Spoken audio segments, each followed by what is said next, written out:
Colombia is conducting a military surge to fight gang violence, a conflict fueled by rising production of cocaine. It's formed a unit 14,000 strong just for one province, Norte de Santander, along the border with Venezuela. It's become Colombia's epicenter of conflict.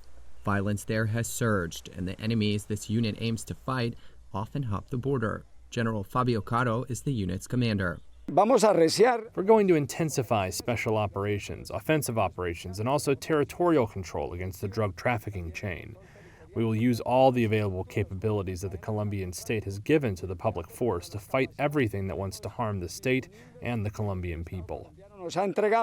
Colombia hopes the military strategy will be a roadmap for pacifying other parts of the country. After a long civil war, battles are now fractured locally between criminals and transnational guerrillas who fight for control of rising coca production.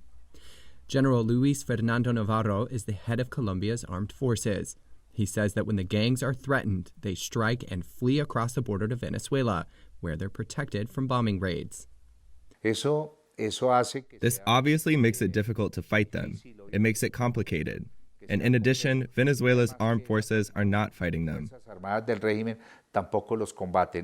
Caracas denies responsibility, saying Colombia's right-wing oligarchy fails to curb armed groups as a deliberate way to destabilize Venezuela, ruled by leftists.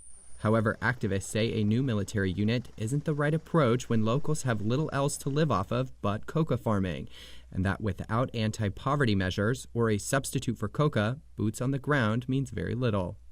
Director of NGO Fundación Progresar, Wilfredo Cañizares, says it's indefensible that murders, mass killings, displacement, and drug trafficking continue, despite a large, long-term military presence in the province.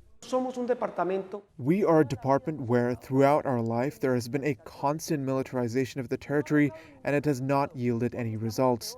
Nowadays, we are worse than 5, 15, and 20 years ago. It is proven that insisting on militarization of the territory as the only solution has been a failure. Authorities insist the security strategy will be backed up by social programs. The provincial governor has promised $8 million to encourage production of cacao and not coca.